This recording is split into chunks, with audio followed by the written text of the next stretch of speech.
bana Guinée, bana Dar es Salaam, bana Poto, bana Mokili Mobimba, site FM Moko, Afrique Info avec Franck Stemai, Kiandankala Twende.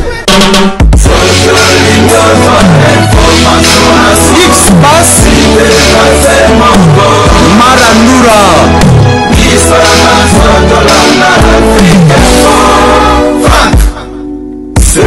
Internautes, merci d'être branchés sur Africa Info. Merci également à tous les amis de Franck Stemai éparpillés à travers le monde. Nous sommes très heureux de vous compter parmi des milliers d'internautes qui nous suivent bien sûr en ce net moment. Aujourd'hui, nous sommes venus chez vous, mesdames et messieurs, bien sûr, avec ce nouveau numéro de votre émission, bien sûr, Culture Info. Culture Info, aujourd'hui, nous allons parler de beaucoup de choses. Nous allons parler, bien sûr, de l'église congolaise aujourd'hui, en général, et puis la prophétie, Marambutu, parce qu'aujourd'hui, il y a un homme de Dieu qui nous a fait cet honneur, bien sûr, de passer dans cette émission.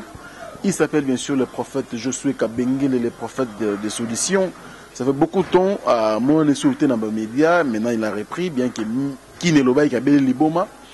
Après, malade, dans l'hôpital, il était hospitalisé, bien sûr, mais Mingeloba est Simbi, Kissi na Brazzaville. Vraiment, il y avait beaucoup de polémiques autour de cette maladie, mais il est là avec nous. Il nous a fait cet honneur, bien sûr. Restez branchés parce que le Bourgeois comme d'habitude, bien sûr, sur Africa Info. Il est là, le prophète Josué Kabengele. Bonjour. Bonjour, Franck Stemai. Qui m'est allé?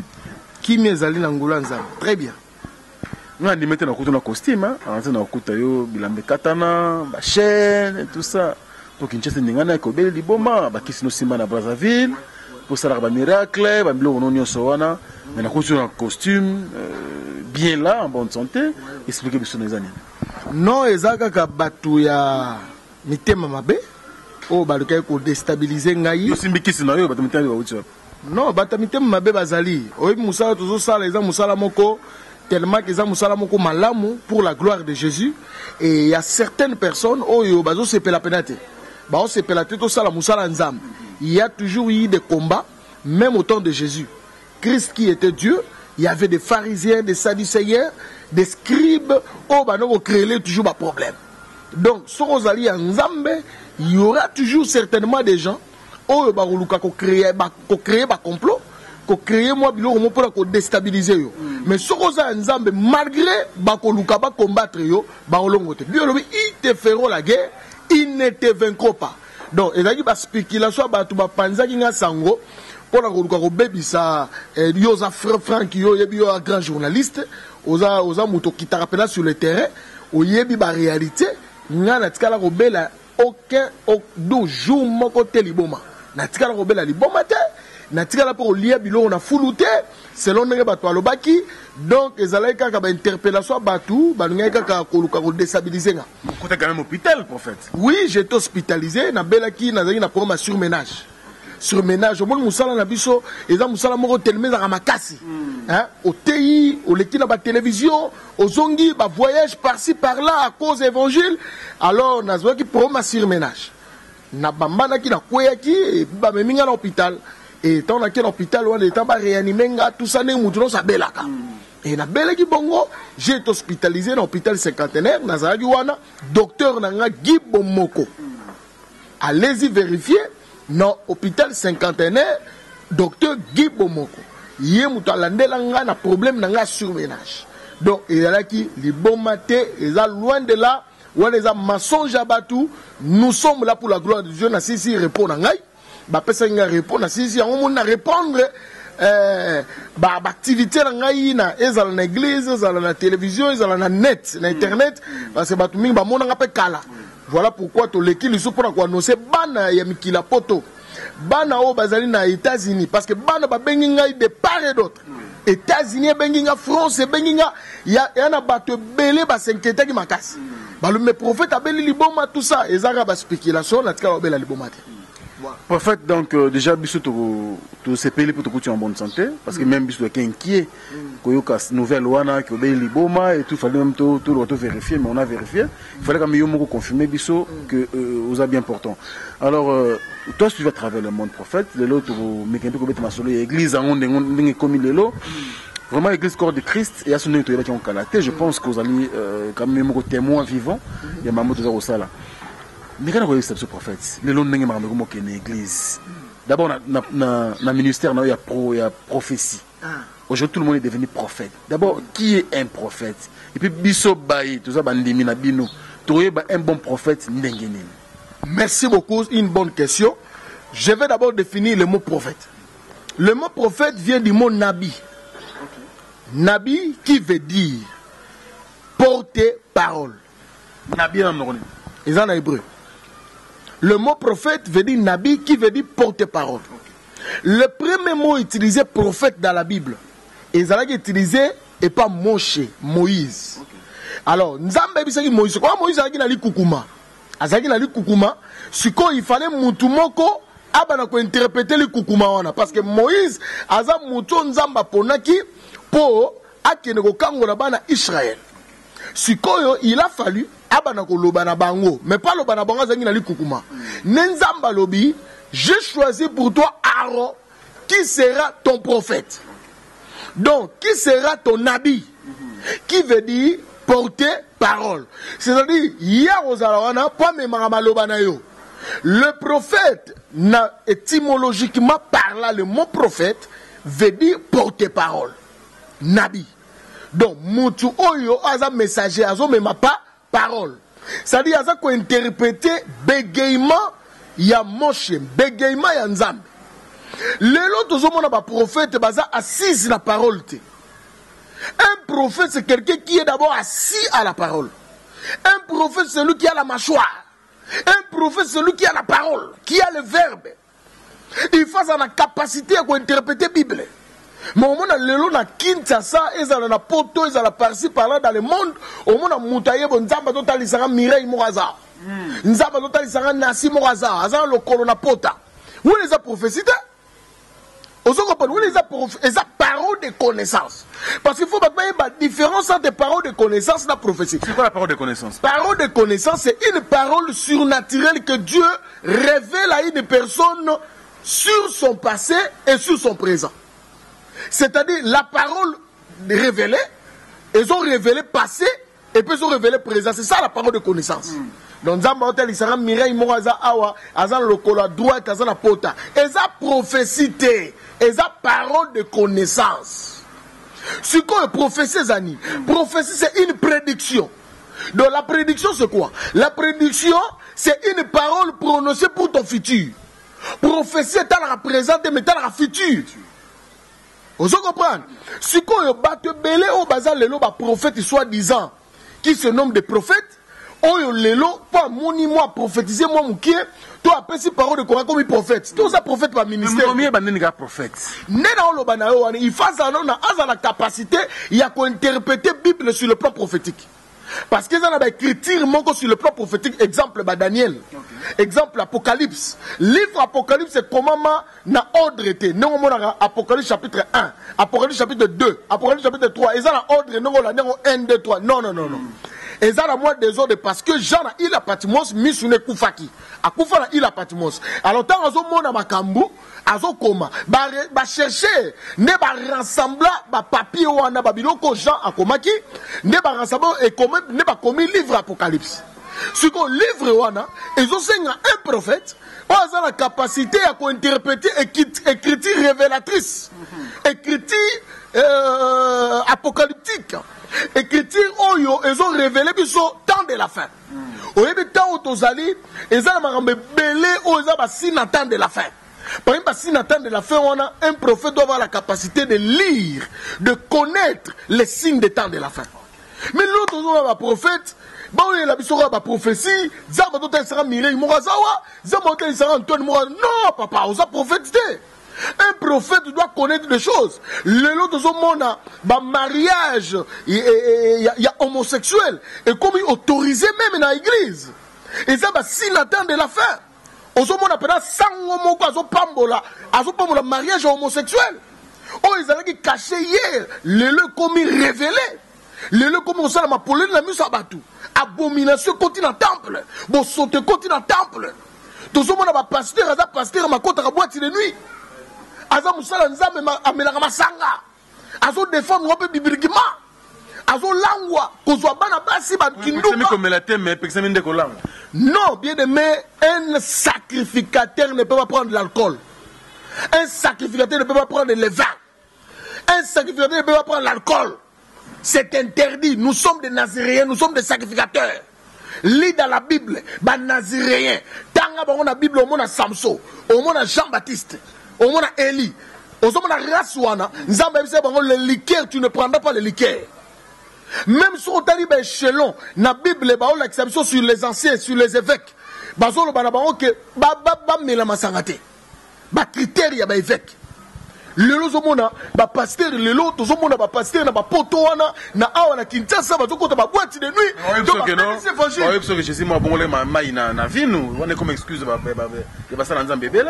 Non, écoutez, quand Christ a zongi ici maï na vinu wana, c'était dans une fête. Na quand na fête, il y a des païens. Il y a beaucoup de gens. Il y a un bongo la maï na vinu. Et puis vers l'époque, ils ont vers le loté. Ils ont un pourcentage, ils ont détruit ma corps, ils ont détruit ma corps à tout. Moi, je connais un pasteur qui était ivre, donc il n'y a pas de femme et la massanga, amener massanga comme ivre, comme prophétiser. Quel type d'onction? Quel type de Saint-Esprit que tu as? Parce que Saint-Esprit, quand il a eu, à quoi il y a sur la massanga? Voilà pourquoi nous les prophètes nous avons bâton.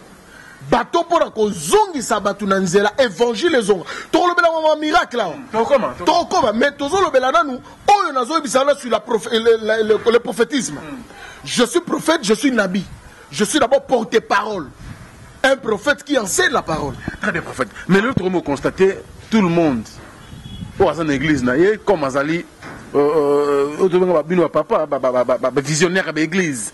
Il faut automatiquement prophète, même avant de être pasteur, quelques temps après, je prends un exemple, je cite le pasteur Mukuna.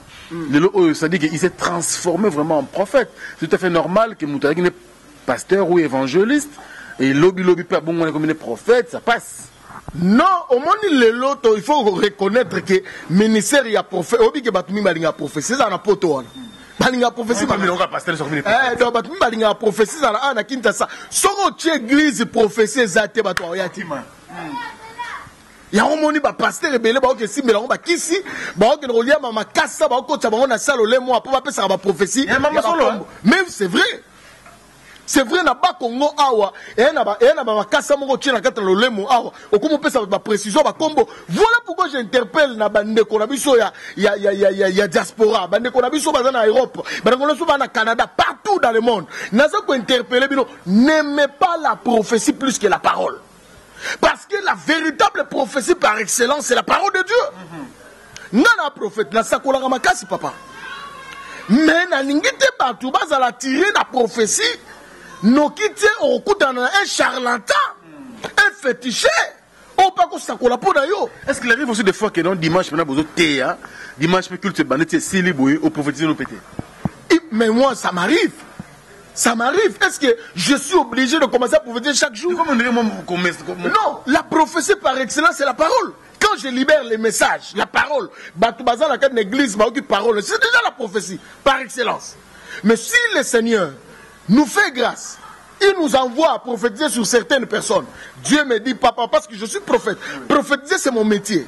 C'est le don que j'ai reçu de la part de Dieu.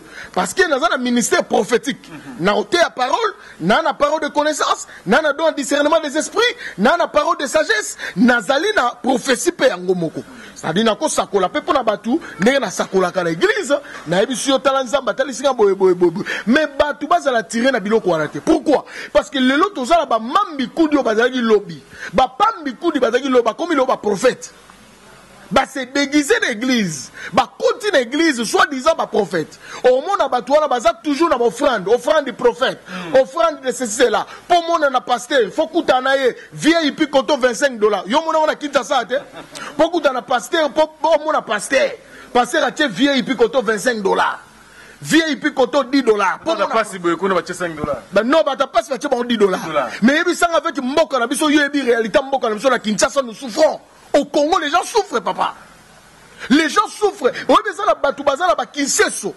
Bana ba kimanteke. Bana ba souffrance. Papa, moi j'ai reçu un papa. la ninga na télévision papa na tamboli makolo depuis qu'il mentait que ayeti bandal l'église nanga na bandal pour aya okuta na ngai. Ozo imaginer papa bongo atamboli makolo bongo. $50 pour 5 sous $10. Tu vois pas que nous les hommes de Dieu on charge sur charge. Nous devons aider la population. Nous ne sommes pas là pour dépouiller les enfants de Dieu. C'est vrai l'offrande est biblique. Je n'ai l'offrande est biblique. L'offrande du prophète est biblique. Mais je veux que ça la dans les normes bibliques. Mais pas dans les normes moko escroquerie. Pas dans les normes moko escroquer batou. L'autre monde n'a pas passé, escroquer batou. Bazo dépouiller batou. Papa moi la ninga la télévision soit déjà un prophète longtemps en comboté ya mboka na biso a dépouiller papa na mbongo nino sa banque a dépouiller a tekisi papa ngune mi balé a bise nzama ezira nzama tezira ndoki ba tcheba bilora mabe na kanda lopangu na a tekisi papa ngumi balé na kanda papa ngumi balé tekisi na lobi nzama lobi to kabola 50-50 on peut ça 10 minutes on peut ça 50% loko aza prophète papa na yokeli akaboli 50-50 mbongo no sangi na banque a bise nzama bise bimisa mbongo no sur la banque. Au monde dans 7 jours on s'en bosse là. Dans le long de place de commune église les lots, bah prophètes soi-disant les mankionistes, les prophètes soi-disant les escrocs, oh bah ça qu'on escroquer qu'on dépouiller peuple ensemble. Mais c'est quoi bino en fait, les bino besoin na mon en fait besoin na grâce wana nzamba tché katina bino. Les lots oyo autour de ba ad comme souffrance de la population. Même bâtiment en Europe, comme côté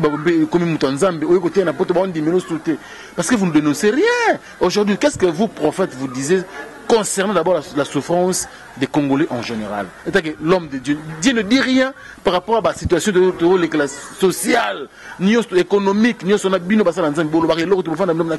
mais les églises continuent bien sûr à naître par-ci par-là. Non, tous ont interpellé, tous ont la responsabilité, et d'abord. Naba konzi na biso responsabilité na bango mokonzi azali mutu azali au service à peuple. Nous interpellons ba konzi na biso ba servir peuple. Ça ils sont comme le mokonzi to comme le premier ministre au comme le ministre au yé pour na ko s'enrichir té au yé pour na ko servir nation pour na ko servir peuple. Responsabilité liboso et pas na bango. Nous prions que Dieu les aide. Zamba peut savoir ma casse et puis conscience. Il y a conscience il y a aider le peuple au bas souffrir. Parce que le peuple a besoin sans peuple on a besoin de beaucoup cité. Alors de deux responsabilité ils ont un peu par la biso. Au niveau de la mentalité. C'est-à-dire au yebi lelo na oyebi solo moko bonne richesse, bon positionnement il y a prospérité et banana mutu na mentalité mutu. Au monde même qui nous place à Zali, mentalité na yé et zandengeni. Na on peut par exemple un stade de martyrs à Moko. T'as un stade de martyrs on a pas bon ici mais mentalité à Kinois. À qui a baby sur un souba partout par-ci par-là, à Zoli à Zoboa Babiloko. Tu vois un peu peuple na biso pe bazana responsabilité. Justement prospérité, Zelanza marobongi à Rosala, au Kendepoto, au Gozo Libala, au Gozo Musala, moutongo atanga clasté. Évangile ote azo musana biro ndengene. Évangile moza borné kana Kinshasa, ngana terre ba évangile wanate. C'est vrai, je donne les gens l'espoir, je prêche sur la foi. Mais il faut que tu aies un peu moutou comment vivre. Oui. Il faut que tu aies un moutou à responsable na yemoko. Aluka Moussala a se créer emploi. Aluka à côté naba dimension ya yemoko à devant la responsabilité. La capacité on a tout à fait. Alors yango to senga na peuple congolais bango pe baza la responsabilité ya ko bongana biso. Premièrement notre gouvernement, deuxièmement le peuple. Troisièmement, nous l'église. L'église a un grand rôle. À l'époque, il y a Grèce. À l'époque, il y a Grèce. Parce que le mot église, le mot église vient du mot grec. Ecclésia. Bon, ecclésia, qui veut dire quoi? Qui veut dire les gens qui sont sortis hors d'eux. Il y a climat politique au niveau de Grèce. Okay. C'est-à-dire, au niveau de Grèce, il y avait des climats politiques. Il y avait maintenant un groupement de gens qui sortaient hors de ce climat. Qui allait prendre des décisions. Bazo se confronter, bango na bango, bazo solo là, bazo ba décision et puis bazo zonga na église et bah plutôt bazo zonga na pays pour na repérer sa nouvelle orientation. Non mon parce que mon église est spiritualité. Mon église est païenne, église oui, et outil dans mon païen. La Bible était. Non, et outil la Bible mais ils ont tiré na ba réalité aux amis na Grèce. C'est un mot d'abord politique. Ce sont des gens qui créaient un mouvement qui sortait hors du climat politique. Ils ont des décisions, ils ont une orientation, il y a Mboka. N'ayez sur cette option-là, moi aussi Jésus, je bâtirai mon ecclésia. C'est-à-dire, je vais bâtir les gens hors du pays, hors du monde. Il y a un Christ, vous êtes dans ce monde, mais vous n'êtes pas de ce monde. Donc, l'Église a un pouvoir sur le monde. L'Église a un pouvoir sur la nature. L'Église a un pouvoir sur le pays. Voilà pourquoi, tous les télémélabas escrocs, comme ça l'Église. Tous les télémélabas mankionnistes, babatou, bazali, opportunistes. Mankionnistes, mankionnistes, terme moko, eza na Kinshasa awa. Na habite sur comme à niveau poto, mais sûrement déjà comme il passe mamno c'est ça na Kinshasa et ça la rapidité petit na niveau poto, ti na niveau ya monde. Ozomona ba mankioniste ezali nini? Mankioniste ezali ba pasteur oyo basala ba miracle à lukuta. OK. Miracle, faux miracle plutôt. Fausseté, il y a prophétie. Ozui mutu avant de qui manteke au juillet au yokani naye aya akosa katambola raté voilà oyebo mona na ba net mikolo ba auto publier image moko il y a pasteur moko nigérien azui apesi mutu mongo akoti na kata cercueil na habito so landi on a ba net c'est panzali mikolo même pas na poto ba landa et panzali mikolo papa wana animia ko tapela na cercueil azali mbongo neti mutakufi siko pasteur wana sali croisade bato batondi plein siko de tamba longwa na mutu wana o akufa ki wana o azala kata cercueil aza mutu akufa te azali vivant ma mikosi ka kufi bakangi cercueil ba pesi mbongo belé alongwe siko de tamba longwa na ye ba ya neti place croisade des alaki de ta pasteur sala ba manœuvre wana aluka ke non siko comme tango ya résurrection asimba cercueil boy bafongoli cercueil muta ose quoi te bafongoli cercueil muta ose quoi te ba solo ba beti mutu basal muta okufa solo wana ezali bande des escrocs bande de mankionnistes suka na bango yango les salaires musika bayena eka po ya kokosa aya kokosa miracle lukuta les salaires du péché c'est la mort yango moni pas kufia solo. Ne blaguons pas avec le Saint-Esprit. N'injurions pas le Saint-Esprit. N'insultons pas le Saint-Esprit. Tout ça, pasteur, c'est le temps de la... Moi, je crois au miracle authentique. Prophète Kabengele croit au miracle authentique. Je crois au miracle authentique. Au sambeli pour la coca tamboli. Au sambeli pour la aveugle la moni. Au sambeli pour la baba lobby. Mais dans les télémélandés, c'est la lukuta. C'est pas mon problème. Est-ce qu'il faut qu'à téléma? Non, c'est obligatoire. Non, à côté téléma, comme pas côté téléma, ça dépend de la souveraineté de Dieu. Et je mets ma foi en jeu. Je mets la grâce que j'ai reçue de la part de Dieu. Je prie pour un paralytique. Soit à Tamboli, gloire à Dieu. Soit à Tambolité, c'est pas mon problème. Même au temps de Jésus, paralytique, tu as Tambola et na belle porte, il y a Salomon. Dans Acte chapitre 3. Il était au temps de Jésus. Ma Tambola radin. Ah, ça a combien? 33 ans. Oui, à ça là, bané belé. Mais à Tigala au Tambola. Mais Nathan, il y a Pierre Najan. À quel tambola? Si on a tambolé pendant un temps, on a tambolé pourquoi tous on se reconnaît que la grâce? Mais prophète, tout le peuple a pas le cambo, c'est un miracle mouké, mbangu na télévision. Ça veut dire qu'on dirait photo, ça veut dire qu'on dirait oyokana ki nanzambe ke non, na ko sala miracle mo ko simba. Photo caméra par-ci par-là. Donc ce qui kaka moi miracle moko boy obendi image wana to la sommation maite mikolona. Pourquoi ko sala propagande ou campagne na combat Jésus? Ma bête. Et ça m'a bête. Et ça m'a bête parce que technologie est avancée. Au début, si Christ était dans notre temps, en regardant Internet, en regardant l'info, Afrique Info, c'était moi qui yambi Christ. Au début, pourquoi Jésus n'attend pas que tu aies appelé na mai. Léo n'a expliqué pas. Parce que mai ezalaka soko Léo n'a kata ibale océan ozoteya banda ko gangaka alléluia au mona vague oyaka wana et remema voix na yo plus loin. Ça l'expérience. Bato baza peme na mai vague et mema voix na yo. Ya moni Christ abano linga mingi na ba foule terre na désert. Ate peme na mai ezalaki une façon voix na ye ezala et qui n'est plus loin.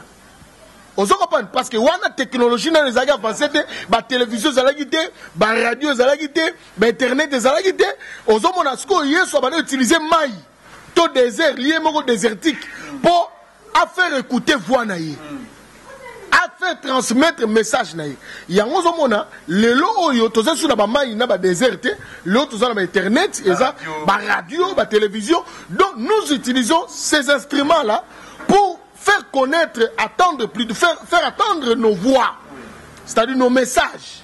Si on a exemple, les camouilles guérison miracle, il faut là que ça image. Image, il faut un monde n'a pas monté à Zalandako, à sa paralysie, exemple, à sa paralytique, à sa aveugle, à sa moine à moi à l'obaraté, à sa moine à moi à sa 14 ans à botarate. Tant que telle image, alors non, Dieu est grand. C'est que ce que Dieu a fait pour les autres, il est capable de le faire aussi. Et pas là. Donc, au tel de la publicité, nous devons passer dans la net, dans la image. Il y a une vraie image. Ce que c'est une vraie image, gloire à Dieu.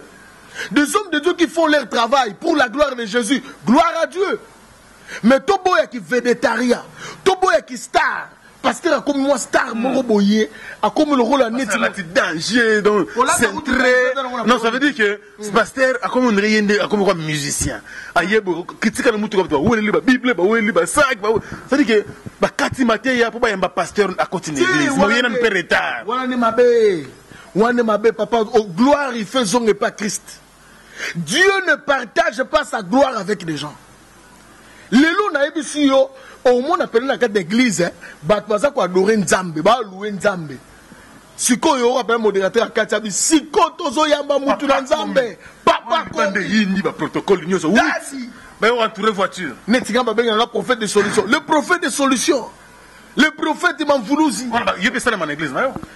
Oui, un jour et salama il faut dans niangote un jour et salama mais la gangela modérateur na gangela na bayembi na ngana plus jamais bo sala sur le kamwana non pour eux balinga ba flatter ngai bala kisage no papa bisu to linga ko mingi mais bolinga nga mingi mutasa elanga biloko wana eza Jésus eza nzambe sur comment vous adorez Jésus bokata adoration pour koyamba ngai un être humain.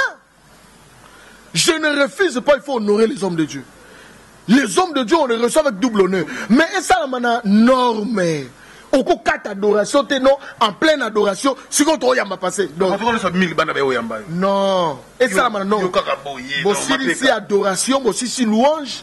Et puis, aussi, ici, il y a un double honneur. Vous comprenez?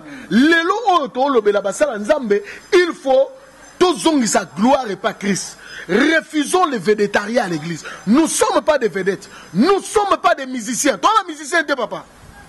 Le comme beaucoup t'en a pasteur, c'est tout un problème. Est-ce que les gens là-bas ni mimousou, batiga na romo na pasteur na bangote.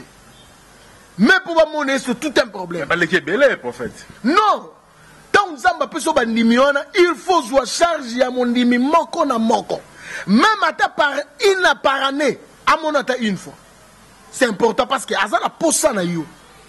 Le comme beaucoup t'en a pasteur, il faut foutre un bon. Oh non, il faut amener l'offrande du prophète. Je ne refuse pas l'offrande du prophète. Mais ça m'a volontairement. Au côté de condition. Très bien, prophète. Tu as mouké le temps où on a image parce que l'image est authentique. Miracle Nzambe au Sayelayo. Tu as bandeko batala biso sinon la télévision n'est pas la radio. Tu as l'accès à image n'engé et les qui tout à nos miracles. Où ils arrivent autour de Boston prophète. Tu as l'image ya moko na kenaki Angola.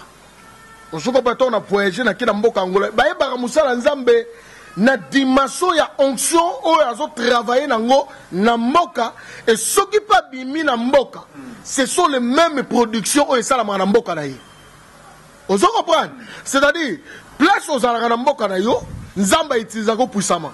Au longwe wanoke na mboka mususu, ce sont les mêmes effets, les mêmes effets. Vous comprenez? Partout tu fouleras le pied, je te donnerai le Seigneur en possession. C'est la même dimension d'onction. J'étais en Angola, na bondeli po na papa au Bazolanda. Papa Nazali, plus de 28 ans paralysé. Plus de 28 ans. Ma boko ça l'a raté, ma collé ça l'a raté. Banane, bon, mon année banane, bazolela, l'émotion.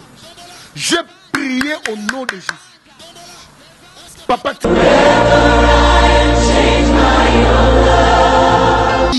Deus, paralysio ici là. essa paralisia que acaba.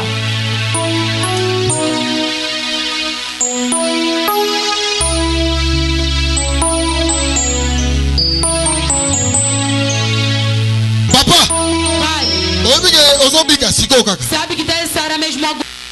miracle sokota, O milagre tá entrando. miracle kokota. O milagre tá entrando. Moi na sala c'est émotion. Ma collection comme ma casse lingisa. Vem está fazendo tá ficar fogo. Lingisa papa. Mexe, mexe. Lingisa ma colo. Mexe, mexe. Il y a un miracle. Milagre. Il y a un miracle. Milagre. Mexe. Oh Dieu de solution. Deus da solução. Oh meminga l'Angola papa papa tambola. Levaste Angola. Oh meminga l'Angola papa papa tambola. Ele me levaste. Lelo bato akangaki elukuta. Tombola maboko, tombola. Levanta as mãos. Tombola. Levanta. Tombola. Levanta. Tombola. Levanta. Est-ce que papa ko tombola maboko boy? Não. Pour une question. Não, não levanta assim. Tombola te, voilà. Il y a un miracle. Alô. Viens papa. Levanta. Viens papa. Levanta. Viens papa. Ah, levanta. Viens papa. Aleluia. Viens papa. Aleluia. Viens papa. Aleluia. Viens papa. Aleluia. Viens papa. Aleluia. Viens papa. Viens papa. Ça c'est le tour de miracle. Viens papa. Viens papa. Viens papa. Ça c'est le tour de miracle. Viens papa. Le tour de la Bible. Moi là dans l'émotion. Moi là ya, moi là ya. Moi là ya, moi là ya. Il y a l'émotion de miracle. Moi là sont là. Moi là sont là. Les gens qui sont en Angola. Moi là c'est l'émotion. Moi là sont là. Le tour de la Bible. Le tour de la Bible. Le tour de la Bible, ça veut qui? Bekine Sawab. Bekine Sawab. Ça c'est l'authenticité. Ça c'est l'authenticité. Le tour de la Bible. Le tour de la Bible. Le tour de la Bible. Viens papa. Viens papa. Tambola. Tambola. Tambola. Tambola. Tambola. Écoutez. Écoutez. Moi là c'est l'émotion. Na tuna mutuna sala. Maman. Papa, je pense que Moussa Nabiso Yangoana, comme Melabino, ou peut-être, vous avez qui atteint comme on a été, vous en avez partout, vous nous suivez à travers le monde, même dans Angola, on a besoin de Moussa, tout ça, là, quand on a Afrique du Sud, déjà à Johannesburg, merci, Nabino, nous sommes Franck Stéma, côté Wana, tous on a le prophète Josué Kabengele, c'est un homme de Dieu très puissant, que Dieu utilise puissamment, il n'est pas puissant de lui-même, mais c'est Dieu qui l'utilise puissamment. Je pense que, oh, tout le monde a Wana, ils allaient commenter tout ça, mais plutôt, tout mais un peu qu'on le marambo ça qu'on le dans l'église Nabiso, ça devient un peu déplorable. Marambo comme tellement bien goût, il y a ressemble comme on va dans. C'est pour vous voir que les oyo, bandoko belé déjà basa à travers le monde, bandoko li goût ya ressemble là. Ba mususu ku donc, mais vous n'avez nda. Mais pendant que comment appeler nda moto te m'a fait bien zaté. Pourquoi les lo marambo comme ndengwana comporter ba pasteur ko senga surtout. Nous avons l'image boye so ba prophète mususu tonko sisi ka miracle wana. Tome mingambo lokola mutu a telemi paralysé seli okubandina na $2000 1000 si na $5 kolongola bato la pour ne ko senga comme na ba niveau wana okatela bato ba montant. Voilà, je vais répondre à des volets. Kosenga eza mabete. La paix des faux, c'est biblique. On peut demander pour na appel moko boye d'offre pour na construction église. Pour na musala moko boye donné. Eza mabete. Mais komina loyer à pasteur, carburant à pasteur, ba provision à pasteur. Quand tu fais pour ton pasteur, c'est pas mauvais. hein, ko salela musala nzambe, ton pasteur de l'église, bo futele ndaku, bo zo charge na ye eza mabete. Mais il faut ça la makana ba norme dans le biblique. Mais offrande ko sala ma plus de 10 fois dans l'église. L'offrande des révélations, l'offrande Yamakola pasteur, l'offrande de Nini, l'offrande je sais pas quoi de la joie des pasteurs, l'offrande ya voiture à Siganaoto Somba. Et tout ça pourquoi? Na osimba yote so opesimbongote. Il faut s'aimer. Il faut s'aimer. Il faut boyer, tout ça. C'est ça ce que nous déplorons. L'offrande biblique, mais et ça la norme yanzam. Na télé mélangote. Na télé mélangote. Ba paix de fonds est biblique. Ba contribution est biblique. Offrande volontaire est biblique. Libéralité est biblique. L'offrande du prophète est biblique. Mais escroquerie est biblique. Zamba webi sanga chaîne toyo, c'est mango nyoka ezali. Yo ziongo lati, moi lati, nyoka bimite. Nyoka bimite. Oziongo keteka pozo mbongo. Pourquoi? Pourquoi chercher cette gloire-là éphémère? Pourquoi chercher à dépouiller les enfants de Dieu? Il faut tozonga na nzela. Il faut babiloko wana esila. C'est possible, prophète. C'est possible. C'est aussi la pénalité parce que ça parmi les signes attendent de la fin. Yango na interpellé Batou. Tu ne peux pas te décourager pour mon pasteur moi côté boîte de nuit. Comprendre car il n'est pas de Dieu. Comprendre car il n'est pas de Dieu. Bible dit on le reconnaîtra par leurs fruits. C'est-à-dire un homme de Dieu on le reconnaît par le fruit digne de repentance. Un homme de Dieu qui est puissant à développer un art et simplicité. Il est simple. De 2, il est humble. De 3, il est serviable. De 4, azamutu oyo avandi na lilobanzam. Eza na ba critère rebelle. Alors, ce qui lelo oyo yo au pengui pour moni non na moni batu mususu ba lembi non église en totiki non n'abandonne pas Dieu. Nous ne venons pas à l'église ou soit de changer karma église ou soit moni ezalango na mumanzambete pasteur azala bonzambete bima l'église on a l'église a bien zali comme ça on était ma 5e église on a clarté partout ndenge moko ba église a bien zali na bino ba église a bien zali il y a des hommes il y a encore des gens qui n'ont pas encore fléchi les genoux devant Baal. Prophète Élie, il pensait qu'il était resté seul. Mais bien, il y avait encore certains prophètes. Oh, bah, fléchissant qui genoux devant Baal. Il y a une génération pure. Il y a une génération dans la génération X. Génération X, c'est ça, génération Nine. Ephraïm et Manassé, si on dans la Bible, na bana ya Jacob, Ephraïm et Manassé, bazaïté. Il y a Ibana, Azer, Nephtali, Zabulon, Gad, tout ça, Riba. Mais Ephraïm et Manassé, bazaïté. Na liste ya bana Jacob et yaki na batu ba yebana ba Ribin ba Nephtali ba Zabulon tout ça ba Azer mais Ephraïm na Manassé ba zaki na liste te et Bible zolo ba que Jacob a saigné na Joseph abiye na bana na kota ba na liste né na la génération X génération bato ba kota na liste. Il y a des gens qui sont connus, des pasteurs connus, des hommes de Dieu connus, mais il y a certains hommes de Dieu ba yebana te. On le connaît, on a fait un coin, on a point moko boye, à celle la raza, mais la pureté, à ébanité. Il y a aussi des journalistes au bayebanate. Il y a aussi des joueurs au bayebanité. Et ça la liste, mais la liste n'est pas encore clôturée. Bible lobby a bengi banana mi balé Ephraim na Manassé. Ania kocha mon liste. Oh je crois que ezana homme de Dieu mon razo la nangai, femme de Dieu mon razo la nangai, servante de Dieu mon razo la nangai. Na mwana na nzambe mon razo la nangai, nzamba ninga kocha la liste. Alinga kocha la liste ya bagrand. Alinga kocha la liste ya bato batombama. Et Bible lobby azu Ephraim na Manassé a pamboli bango tanda pamboli. Sos a pamboli bo azu le boka droite tchel ko Ephraim, le boka gauche tchebo. Oh eza signe eza signe X. X na mathématique eza équation inconnue. Bato baza batamayele batanga ba classe ba yebi que X eza équation inconnue. Cela veut dire génération X eza génération de gens inconnus. Mais Dieu va susciter cette génération qui va amener le réveil dans ce monde. On va remettre double réveil, une grande dimension dans l'église, la dimension prophétique authentique. Nous verrons des choses que l'œil n'a point vues. Nous attendrons des choses que l'oreille n'a pas écoutées. Tu même dimension supérieure évangile. Oui, mais dans temps où tozali, et ça temps où framation, occultisme, cabale juif, batouana bato, batelemi, batouana bakoumi ko mema batu lelo zala, pose dans la moussala, ose dans la moussala, il faut ça homosexuel, il faut qu'on la loge, il faut, on veut faire croire aux gens que Satan bénit, Satan élève, Dieu n'élève pas.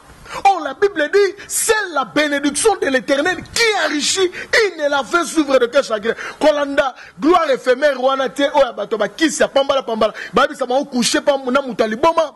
Nabi, moutoumon, azaki Angola, azaki moutambongo belé, mais à coucharana, batoma boma. Où est la gloire, ndengeni? Moussola, la pongité. Mais nous croyons à l'élévation de Dieu. Nous croyons à celui qui élève. Jésus de Nazareth. Voilà pourquoi nous sommes pas dans la confiance en Jésus. Dans la confiance en Christ. Jésus est capable de t'élever. Jésus est capable d'opérer des miracles. Parce que, quand Simba qui cité, priez Nzambe kota mangengenge.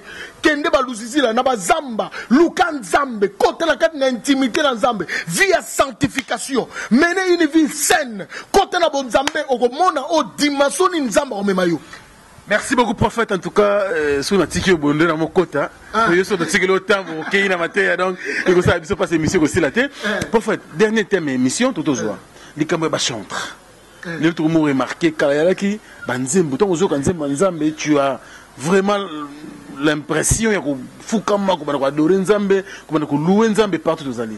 Mais aujourd'hui, toutes les chansons chrétiennes, ils ont pris ça en vite. C'est comme si on disait au Moko, ils ont moi si on dit des chansons profanes. Pourquoi tout ça? Les lobbies ont révélation sur la Bible et s'il y déjà des jeunesses à l'Apocalypse, ok, d'inspiration, il y a une louange à sauter. Pourquoi tout ça, prophète? Oui, ça manque enseignement. Oui, on définit d'abord adoration, la louange. Et c'est là qu'on fait zong à l'église. Et zong à peine à bon Nzambe, et zong à nakat nabana ya Nzambe. Adoration c'est quoi? Parce que tout le monde comprend. Adoration, c'est dire ce que Dieu est pour toi. Okay. Ce qu'il est pour toi. C'est-à-dire, tu es en train de révéler l'attribution de Dieu. Tu es en train de lever son attribution. Ce qu'il est pour toi. Oh Dieu, tu es grand. Oh Dieu, tu es ma protection. Oh Dieu, tu es Jéhovah Jireh. Moutou Benganzambe a révélé l'attribution de Jéhovah Jireh, c'est Abraham. La circonstance m'ont donné.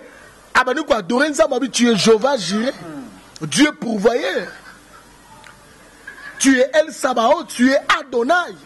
Tu es Elohim. Tu es Jéhovah Shammah. Si on l'élo, na ba église na biso, même na peuple bala na biso. Bazouaka moins de temps et adoration. Mingi comme prophétie. Mingi comme prophétie, mingi peut comme prière de demande, mingi comme prière de combat, ils ont arraché, arraché. Simba Chikot, Simba Mbeli. Oh là là, ce que l'église est la dimension d'adoration. L'adoration et la louange, Dieu siège au milieu de l'adoration et louange. La louange c'est quoi?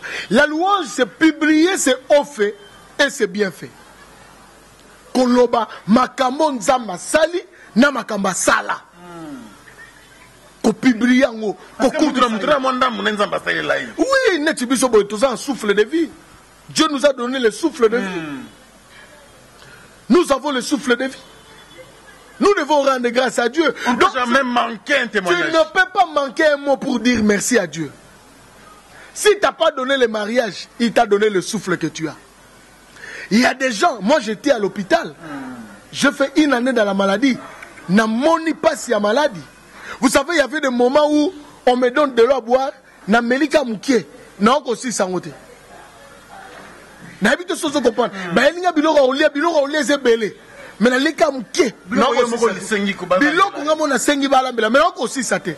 Parce que j'étais malade. Mais toi, Dieu t'a donné la grâce aux yeux badi mobimo silisi.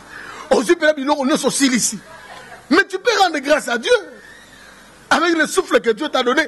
Une dimension. Franck, naebisio tozongi sa louange na adoration.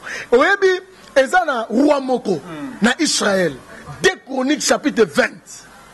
Roi wana komone Josaphat. Ba habitant ya Moab. Ba eko sa la guerre contre ye. ba créer guerre ba sangani trois rois ba bito kene robunisa Josaphat ba komi ba ke bunisa Josaphat bangi abi ba ro ba sangani na ngai ndenge nini Bible solo ba Josaphat ke lukanzam il a consulté Dieu na moment consultation nzambe ne Josaphat nzambe pese ba orientation ba directive tala siko na histoire wana batanga on a 2 Chroniques 20 au mona ke Jonathan zo kene guerre papa guerre entre ben ennemis normalement il faut soit ba commando o tcha bango liboso o soit bateau bazala na ba arme lourd o tcha bango liboso mais Josaphat fait le contraire azuba soda ba commanda tche bango na sima azuba te yemo te azuba choriste a tche bango liboso ba choriste ba bando yemba oh ça c'est un mystère placer la louange devant place l'adoration devant tes problèmes. Oublie un peu ton mari de nuit là, ton femme de nuit, oh je suis combattu dans la raté, oh tu es insomnie. Oublie ça. Oublie que John a boya kingaï. Tata moi sandoki.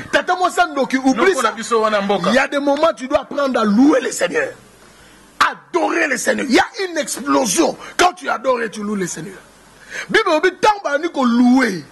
Ba ni ko kumisa nza. Ouais ma ramni ça ami. Ba kei ba kuti ba adversaire na bango. Ba komo boma na bango na bango. Babundi même pas. Babundi, c'est la louange qui a combattu pour eux. C'est la louange. C'est-à-dire, bango yembe la ranzam, bango kumisa ranzam, kora les oyem. Kuna na kana bango, na kaba ennemi, atali ga ennemi atali boyo, wa ennemi na ngai. Abomi. O kula biyo, o sanga abomi. Bakomo bomana, bakomi boy, bakuti bango ba cadavre. J'annonce à une femme, quand tu loues le Seigneur et tu adores le Seigneur, tes ennemis vont se tuer entre eux. Dieu combattra pour toi à cause de la louange et l'adoration.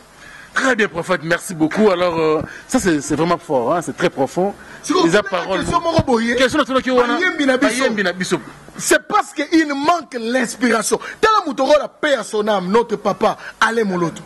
Non, je ne sais pas. Ce que tu as chanté à un niveau, je prie mon Dieu que Dieu suscite d'une génération à l'autre. Au-delà de la dimension, il y a adoration. Au-delà de la dimension, il y a inspiration, il y a nzembo. Au-delà de la adorer nzambe. Bisu doral banzembo, mawana motema, basina, mawa kaka. Et là, au mona, batuna kata adoration. Bandi minamso na adoration mo pela adoration ko to kumisa nzamba adoration mo pela muto bandi nzambe na komisio poza malamu ekolo jera boya kingai pasi a changer mukilango nini ngai ofele papa pasi aboye na musuka na wapi donc yo musala na oka koluka kaka babilo mo éphémère oyebi bana basi ba koti Jésus est ressuscité ba koti na kata na sepulcre. Donc ba koti Yesu déjà sekui bango ba komo luka Yesu na ba linge bazui ba linge ba komo luka ba linge et ça eloko yesa malelo bato ba na église na biso bato bazo na ba église na so ba nimi bazo ya ko luka ba linge au lieu de chercher Jésus. Ils ne viennent pas pour Jésus, ils viennent pour des linges. Oh, Jésus n'est plus dans les linges. Les linges, c'est quoi? C'est-à-dire, quand tu viens à l'église, tu viens seulement pour les mariages. Le voyage. Le travail. Tu ne viens pas pour chercher Jésus. La Bible dit, cherche premièrement le royaume de Dieu. Et tout cela, linge ou en égoïa, après. Dans la dimension en effet sont en église. Voilà pourquoi les personnes te parlent. Ouais. Les dimensions sont en église. Ils sont en train d'interpeller les gens. Justement, vous faites votre travail. Tant que prédicateur, prophète, l'homme de Dieu, c'est très bien. Non, parce que susciter le mot est très important, prophète. Mais aujourd'hui, l'album Tozoyoka, musique en Zambango. Il n'y a pas plus longtemps, il y a Gégé, tout ça. Tu as un message, même album, tu as Gégé, tout ça c'est pourquoi. Aujourd'hui, même les anciens, frère Patrice, frère Matou Samuel, les autres là, à cet album aujourd'hui, ça n'accroche plus. Les gens ne sont plus sensibles par rapport, il y a un message, parce qu'il n'y a pas vraiment grand chose autorité de Nakat. C'est-à-dire, il y a la bourse. Tant il y a préparation à Ulukanzambe. Oui, Natilo na Kenazamba. Dieu m'a béni. Dieu m'a béni, mais je tire na Kenazamba. Na Kena Mangenge, na Kena Luzizila, na Kena Badara, na Kena Tapi Rouge, na Kasangulu. Non, il faut chercher Dieu. Il faut chercher les véritables inspirations. Toti kababilo koyo, eza banzembo moko boye, ezo lekate, ezo memana bozali sanzambete. Dieu bénisse notre pasteur Atoms. Lui aussi n'a pas sentir, azanarete na ba lignée wana ya pas aller moloto, que Dieu le bénisse. N'a pas molipé notre bien-aimé Harry Papa, hein, ozo sentir donc toi ozo yemba papa. Ozo kabonzambe. Notre bien-aimé Michel. Michel Bakenda. Non, papa, on se dit bon Zambé, papa. On se dit Nzembe, zo me mayo. Hein? Mais le gars, bah, Nzembe, moussou, sati, zo me mokara. Na, okomo kara mawaka, ba problème na yo. Nzambe nanga, libale, pesanga liba. Yo, ya kakara epa Nzambe, okoma. Donc, eza lokolo ozana mobile na yo. Yo zara mobile no musano zara papa Kabelo. Ozalaka triste, ozalaka. Yo zara papa Kabelo. Oh Mouskapin. Oh, nini susu, Mobondo. Oh, Kola. Oh, ni. Donc, yo, Moussalouka Kosenga, so mobile timbeli oke, Moboisio. Asenga pam. A nourrissaka ngai te, a longolanga kazaka te, apesanga tendresse te. Mobile kolobani oza mo China. C'est de même avec Dieu. Il y a des gens qui veulent qu'on Chine en Zambé. Il n'a même pas le temps pour Dieu, mais il y a Kosenga. Non, Dieu, la nourriture de Dieu, ce n'est pas nos demandes. La nourriture de Dieu, c'est notre adoration et la louange. La nourriture de Dieu, c'est l'adoration et la louange. Nous sommes vraiment pratiquement à la fin prophète. Et ça les biseau bien, mais justement, c'est une interprétation vraiment très grave pour nous. D'abord qui sommes chrétiens, et puis le chantre de Dieu, nous parle ça l'arabien, mais pour y remettre une église, il paraît que bongo, ça veut dire que ce qu'on peut citer Robert Tate. Il y a pas besoin de ça, bango baboya. Na ben ça route bango te po belo wana ba frère wana. Pourquoi c'est frère? Pourquoi? Quand les Salara bongote, Bazara bongote. Mais on va couvrir pas pauvre, il paraît que besoin d'acquiser, par contre non, va faire on couvrir pas pauvre. Nzamba foutara toujours. Nzamba foutara. Et puis, même ici dans ce monde, Dieu m'a pas payé. La grande rémunération c'est le royaume.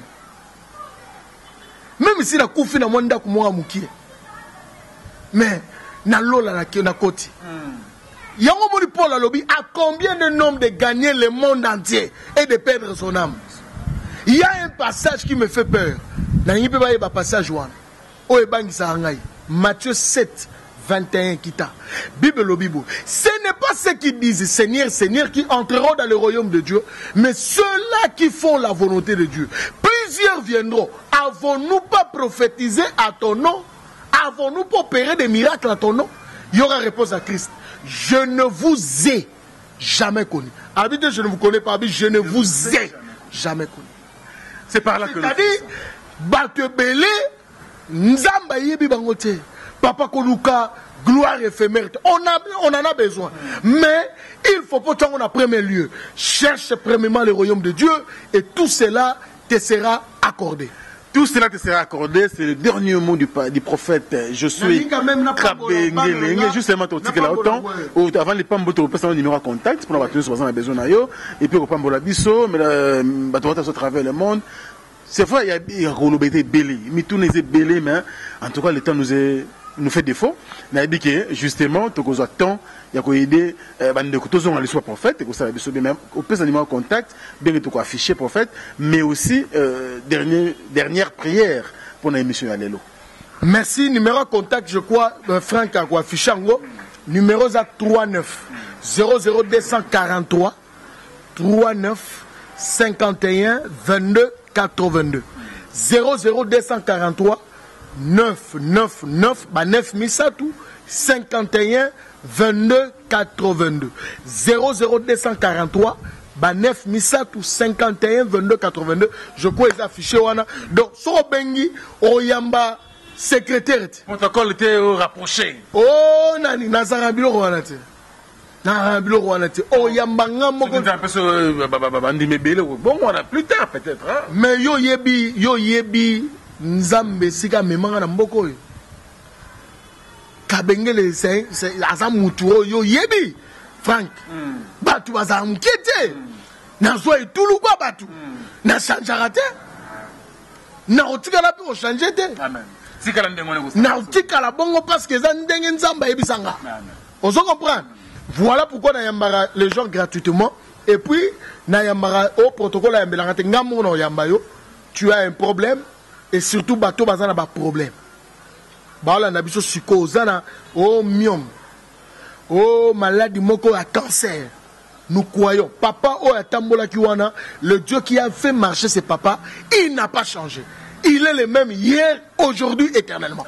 Donc, quand tu as un problème, appelle le prophète 039 51 22 82 au Bengingai 00243 39 51 22 82 Naoyambayo, je vais prier pour toi.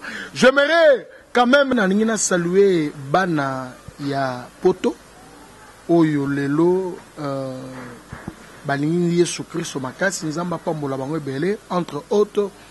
Mon beau-frère Chikose Ngotima Oyo Azana Mwasinaye, grande sœur Nangai Monique, que Dieu les bénisse abondamment.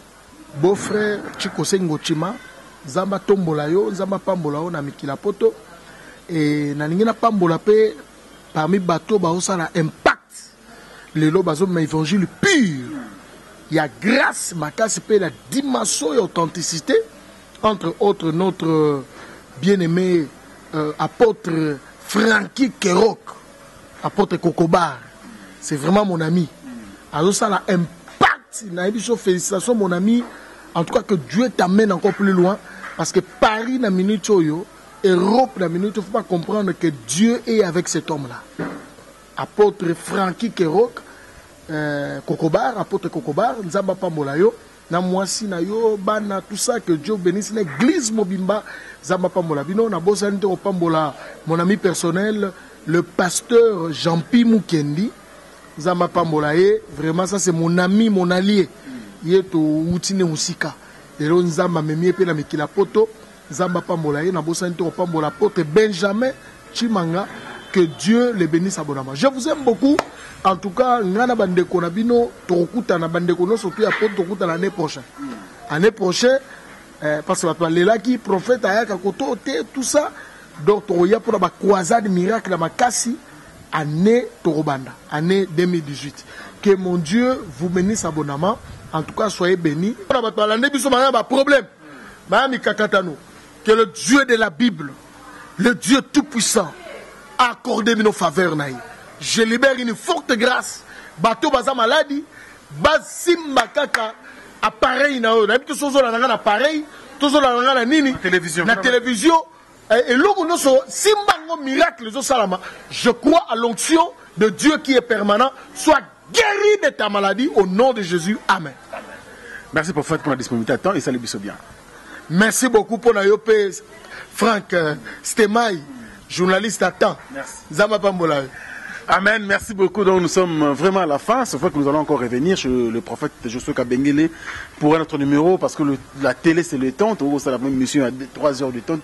C'est très difficile. Si vous avez aimé cette émission, dites bien sûr merci à Maël Sadik, notre directeur technique bien sûr de 22 ans qui était derrière la caméra, et aussi l'assistance bien sûr de Ben Fils. Lui c'est mon ami de longue date. Yula, là où tu nous suis. Topé sur Moto avec beaucoup de plaisir. Mesdames et messieurs, vous avez suivi cette émission avec beaucoup de plaisir. Si vous avez aimé, continuez comme ça à dire merci à Maël qui était donc au montage, à la prise de vie et à la réalisation. Merci à vous. Moi, je vous retrouve très prochainement dans un autre numéro. D'ici là, portez-vous bien et surtout prenez bien soin de vous car chaque jour est une vie. Au revoir. Bana King, Bana Dar es Salaam, Bana Poto, Bana Mokil Mobimba, CKF Moko, Afrique Info avec Franck Stemai, Kiandankala, Twende.